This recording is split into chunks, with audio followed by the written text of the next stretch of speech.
Assalamualaikum warahmatullahi wabarakatuh. Ketemu lagi di channel Belajar Hukum. Nah, kali ini kita mau menjawab beberapa pertanyaan yang sudah masuk pada kolom komentar di YouTube kami ya. Jadi cukup banyak ternyata pertanyaan-pertanyaan yang masuk pada kolom komentar. Nah, kali ini kita akan bacakan dan kita akan coba jawab pertanyaan tersebut. Mudah-mudahan apa yang kita sampaikan dapat dimengerti, mudah dimengerti dan bisa memberikan tambahan informasi ya. Nah, kita mau disclaimer bahwa jawaban dari pertanyaan-pertanyaan ini bukan merupakan nasihat hukum ya. Jika Anda membutuhkan nasihat hukum yang spesifik, maka Anda bisa berkonsultasi atau bertanya kepada jasa pengacara atau mungkin Anda bertanya pada LBH setempat ya, seperti itu. Jadi yang saya jawab ini hanya berdasarkan sharing pengalaman yang telah saya miliki ya. Nah, kita ke pertanyaan pertama. Ini ada terkait video harta gonogini terkait dengan perceraian. Ini dari Audi Prasetyo. Pertanyaan, selamat siang Pak, saya ingin bertanya. Jadi dalam pernikahan orang tua membeli rumah secara KPR AJB tahun 2008 sebesar 70 juta. Orang tua saya bercerai tahun 2016 dan di saat itu KPR masih berjalan dan kondisi KPR macet. Berjalannya waktu karena ayah saya tidak membayar lagi kewajiban tersebut sampai akhirnya rumah dilelang, ibu saya melunasi KPR pada tahun 2018. Sampai saat ini ibu saya ingin menjual rumah tersebut, gagal terus karena harus tanda tangan mantan suami, dan ayah saya tidak pernah mau menandatangani penjualan rumah tersebut serta tidak pernah menafkahi anak setelah bercerai. Apakah yang harus dilakukan ibu saya? Dan apakah bisa sepenuhnya hak rumah tersebut ke ibu saya? Terima kasih. Ya, memang kalau case-case seperti ini memang cukup pelik ya, apalagi rumahnya itu kan dibeli ketika masa pernikahan. Kemudian ketika ada perceraian, memang kalau salah satunya bersikukuh tidak mau menandatangani penjualan, itu memang akan merepotkan. Ya, kenapa? Karena bisa timbul gugatan di kemudian hari karena penjualan tanpa setujuan pihak yang berhak. Nah, solusinya gimana? Yang pertama, Anda ya harus bujuk ya. Saran saya sih bujuk secara kekeluargaan lah ya. Kekeluargaan, sampaikan kenapa harus dijual dan sebagainya, mungkin ada kebutuhan A, B, C, D, E dan sebagainya. Tapi kalau memang sudah tidak bisa ya Anda gugat ke pengadilan saja. Anda lakukan gugatan gonogini, kemudian berdasarkan putusan pengadilan itu, Anda lakukan penyelesaiannya. Memang ini menyita waktu, tenaga, dan biaya. Nah, tetapi ya nggak ada cara lain kalau memang si pihak yang berseberangan itu tetap bersikukuh tidak mau menandatangani. Memang cara paling soft adalah pendekatan secara kekeluargaan, ya. Nah, kalau untuk gugatan ke pengadilan, untuk gugatan gonogini, Anda bisa konsultasi sama lawyer atau LBH tempat ya. Mudah-mudahan bisa membantu atau memberikan informasi tambahan terkait permasalahan Anda.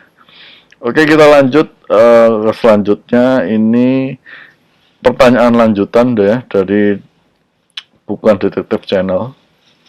Dulu ini saya jawab terkait dengan pertanyaan mengenai lelang ya. Nah, ini bertanya, Pak, jika ternyata rumah dilelang jauh di bawah harga HT setelah dipotong utang, denda dan bunga bank serta telah dipotong pajak, ternyata debitur tidak mendapat pengembalian sisa lelang padahal sisa pokok tinggal 100 juta.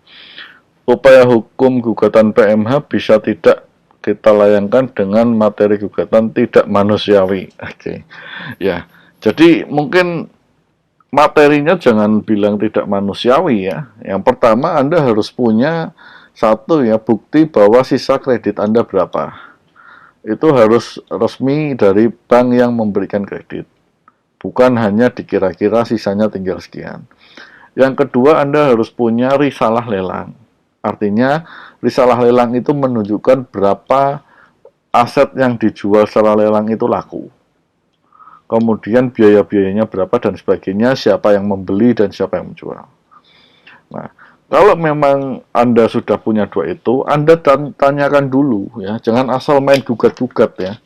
Jadi Anda itu kita harus lebih mengedepankan cara-cara non litigasi dulu, ya. Jangan sedikit-sedikit pakai cara litigasi, ya. Lebih baik Anda konsultasi dulu, datangi KPKNL-nya atau mungkin balai lelangnya.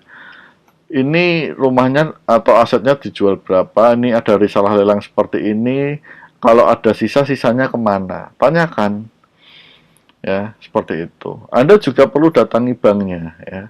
Kalau Anda semua data itu semua Anda sudah lakukan secara resmi, secara tertulis, ada saksi, ada kronologi, dan memang Anda dirugikan karena memang seharusnya ada sisa uang yang harus diterima oleh si debitur, maka Anda bisa gugat perdata maupun pidana, ya. Nah, pokok gugatannya apa ya? Pokok gugatannya PMH tentu saja ya. Cuman materinya ya mungkin Anda harus diskusikan dengan lawyer Anda, bukan materi tidak manusiawi atas penjualan lelang, ya. Yaitu Anda harus cermat ya, seperti ini. Jangan asal main sedikit-sedikit gugat, sedikit-sedikit gugat ya. Nah, itu Anda bisa melakukan kesalahan kalau seperti itu, karena gugatan hukum itu bukan sesuatu yang main-main, ya. Nah, mudah-mudahan itu bisa menjawab ya. Oke, kita lanjut. Ini pertanyaan terkait program kehilangan pekerjaan, program jaminan kehilangan pekerjaan. Nah, ini JKP. Alur daftarnya bagaimana dan berkas-berkas yang disiapkan calon JKP apa saja, karena tidak jelas cara alurnya. Nah, jadi kalau alurnya memang saat ini belum cukup clear juga. Yang paling tepat bisa menjelaskan ini adalah BPJS Ketenagakerjaan. Nah, Anda datangi saja BPJS Ketenagakerjaan setempat, Anda tanyakan mengenai program JKP, syaratnya apa, alurnya bagaimana, benefit yang didapat seperti apa. Ya, kalau nggak salah saya hanya menjelaskan secara normatif dari PP 37 tahun 2021. Nah, tetapi untuk rincian detailnya programnya ada di BPJS Ketenagakerjaan. Ya, seperti itu. Oke, selanjutnya terkait permasalahan, ini menjawab pertanyaan. Oke, perdata. Pak, bagaimana jika ortu saya punya tanah kafling dan menjual tanah kafling ke orang tahun 2016? Di tengah perjalanan ternyata tanahnya oleh pembeli minta dikembalikan. Duh, karena tanah itu ada yang memiliki tapi tidak beli di ortu saya. Apa saya harus mengembalikan uang tersebut ke pembeli tanah, Pak? Mohon untuk jawab. Nah, ini ya lagi-lagi masalah sengketa tanah.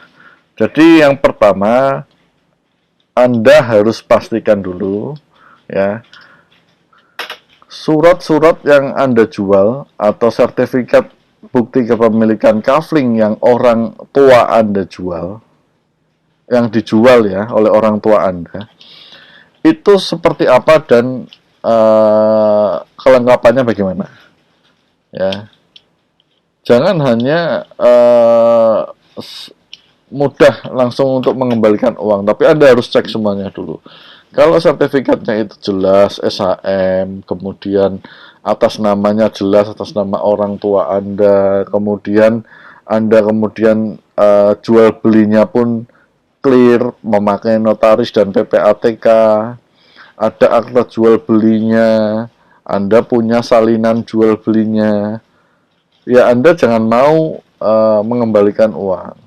Tetapi kalau jual beli yang dilakukan hanya berdasarkan kesepakatan lisan, berdasarkan bukti-bukti yang tidak kuat, ya silakan didiskusikan saja dengan si pembelinya ya. Kalau ini saya nggak punya rekomend, tetapi yang bisa saya sampaikan, ketika Anda melakukan jual beli apapun itu ya, terutama terkait dengan tanah, Anda jangan mau jual beli yang hanya lisan, kemudian pakai kwitansi saja. Jangan.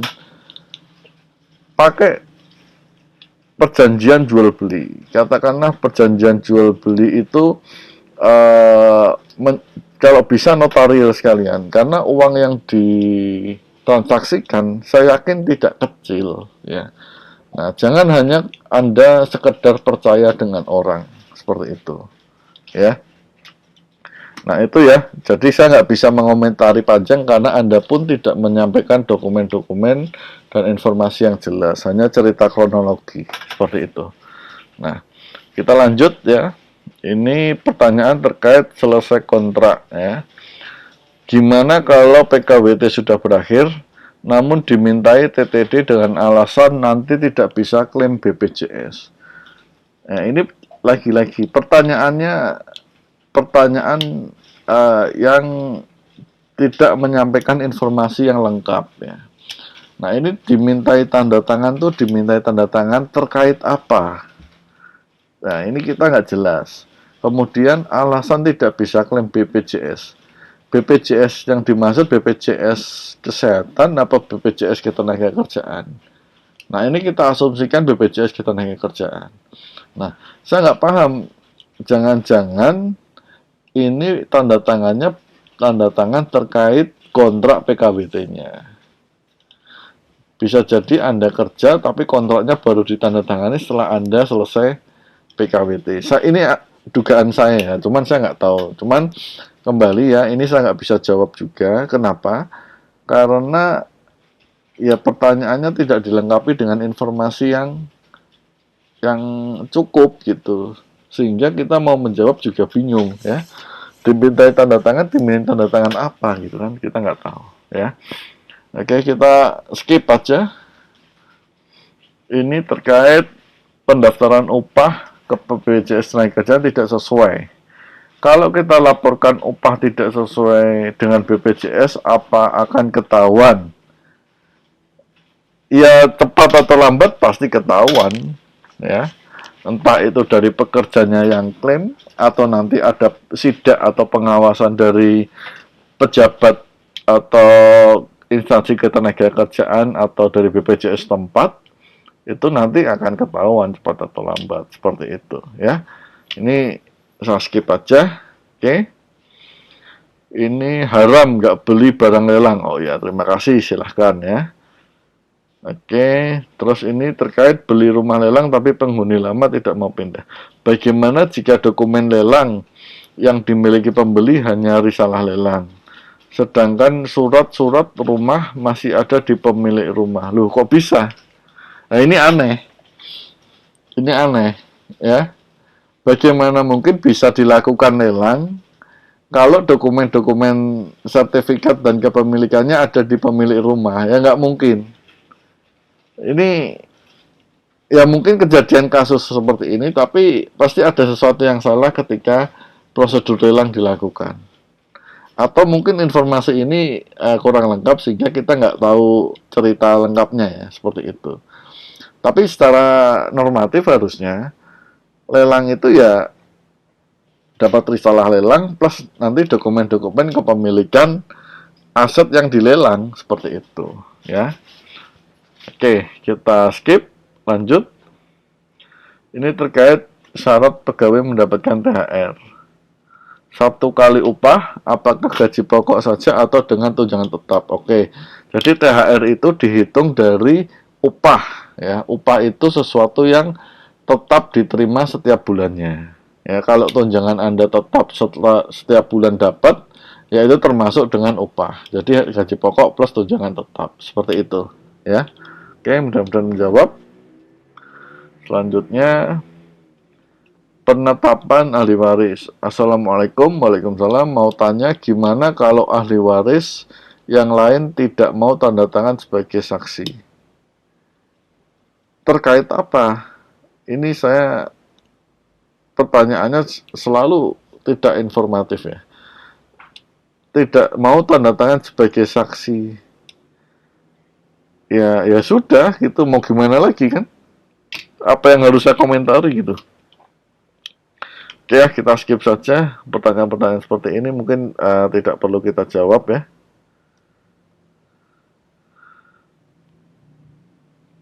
Saya ingin bertanya tentang pola asuh jarak jauh dalam memenuhi hak-hak anak menurut putusan hakim.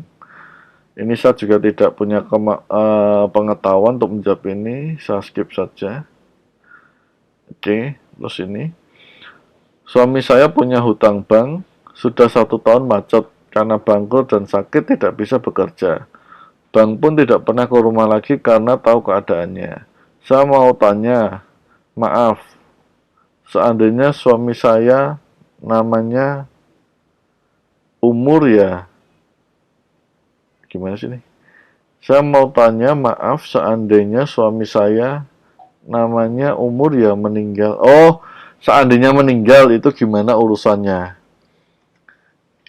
Urusan terkait apa ya? Ini mungkin terkait dengan hutang bank ya kali ya.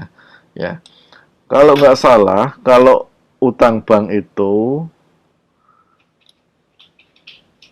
jika debitur meninggal itu di cover sama asuransi jiwa. Kalau saya tidak salah, biasanya seperti itu.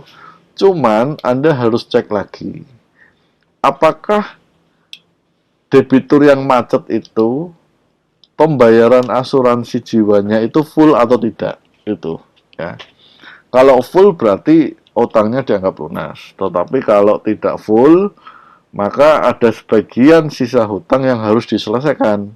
Nah, siapa yang menyelesaikan? Yang menyelesaikan ahli waris.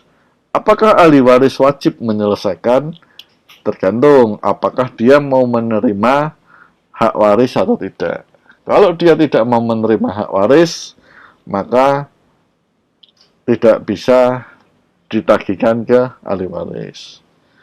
Seperti itu ya. Jadi kalau dia menolak menerima hak ahli waris, jadi menerima atau menolak hak waris itu jangan dilihat hanya utangnya saja, tetapi juga hartanya juga.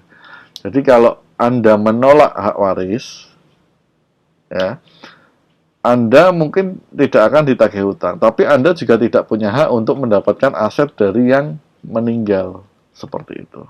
Ya, oke, saya pikir itu sampai dengan kali ini saja. Pertanyaan-pertanyaan lain mungkin saya akan lanjutkan pada kesempatan berikutnya. Terima kasih sudah menonton. Sekali lagi, mohon maaf jika ada hal yang kurang berkenan. Assalamualaikum warahmatullahi wabarakatuh.